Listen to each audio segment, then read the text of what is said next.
Call తీసుకుందాం. Hello hello, నమస్తే madam. నమస్తే అండి, మీ పేరు, ఎక్కడి నుంచి మాట్లాడుతున్నారు? మేము ఖమ్మం నుంచి మాట్లాడుతున్నాం మేడం. రాణి నా పేరు. మాట్లాడండి, లాయర్ గారు వింటున్నారు. మేడం, అయితే మాకు మ్యారేజ్ అయింది మేడం, ఒక బాబు. ఓకే. అయితే మా హస్బెండ్ వచ్చేసి ఒక 7 years నుంచి కనిపించట్లేదు మేడం. అయితే మా అత్త మామలు కూడా మమ్మల్ని పట్టించుకోవట్లేదు మేడం. ఒక బాబు ఉన్నాడు. ఓకే అమ్మా. అయితే అతను ఇప్పుడు తెలిసింది ఏంటంటే సన్యాసం పుచ్చుకున్నాడు, అది ఉత్తరప్రదేశ్ లో ఉంటున్నాడు అని తెలిసింది మేడం. ఓకే. అయితే వాళ్ళకి సొంత ఇల్లు ఉంది, ప్లస్ ఒక 16 ఎకరాల పొలం ఉంది. కానీ మమ్మల్ని మాత్రం అవాయిడ్ చేస్తున్నారు. మేము ఏం చేయగలం మేడం? ఒకసారి మాకు ఏమైనా హెల్ప్ చేయగలరా? ఏం లేదమ్మా, 7 years నుంచి అతని వేర్ అబౌట్స్ మీకు తెలియవు కదా. మీకు వేర్ అబౌట్స్ తెలియదు కాబట్టి మీరు మిస్సింగ్ కేసు పెట్టండి అమ్మా పోలీస్ స్టేషన్లో. మిస్సింగ్ కేసు పెడితే అతన్ని వినండి ఒక నిమిషం. అయితే మళ్ళీ ఒక 7 years తర్వాత అతను వచ్చి నేనున్నాను అన్నట్టు మళ్ళీ పోలీసుకి కంప్లైంట్ చేశాడు. అది కూడా ఇప్పుడు మాకు చెల్లదన్నమాట చట్టపరంగా. అంటే లాయర్ని కూడా కలిసాము. 7 years తర్వాత ఏమైనా మీకు రిజల్ట్ ఉంటే ఉండొచ్చు, అతను ఈ లోకంలో లేడు అన్నట్టుగా 7 years తర్వాత ఉంటుంది అని అన్నట్టుగా అన్నారు.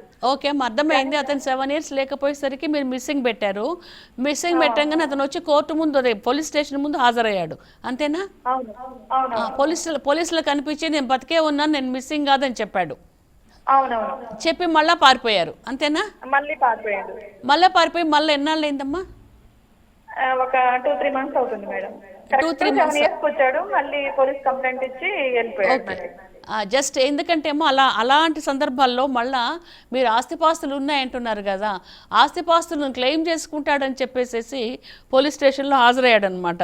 నేను బతికే ఉన్నాను, నేనేం మిస్సింగ్ కాదని చెప్పేసి. అది వాళ్ళ అమ్మా నాన్న ప్లాన్ అనమాట. జనరల్గా అమ్మా నాన్నలకు తెలుస్తుంది కొడుకులు ఎక్కడ ఉండేది, ఏం చేసేదని. అంటే ఇలాంటి దుర్మార్గాలు ఇంకొక వైపు ఉంటాయి. ఇందాక మనం చెప్పుకున్న దుర్మార్గాలు ఒక సైడ్ ఉంటున్నాయి అనమాట. వాళ్ళ అమ్మా నాన్న ఇన్స్ట్రక్షన్స్ వల్ల పోలీసుల ముందు హాజరయ్యి వెళ్ళిపోయారు, ఈమె ఇంకేం చేయకుండా అనమాట. అయినా కూడా ఏమీ లేదమ్మా. ఇప్పుడు మీ అత్తా మామల పైన మీరు డొమెస్టిక్ వైలెన్స్ కేసు పెట్టండి.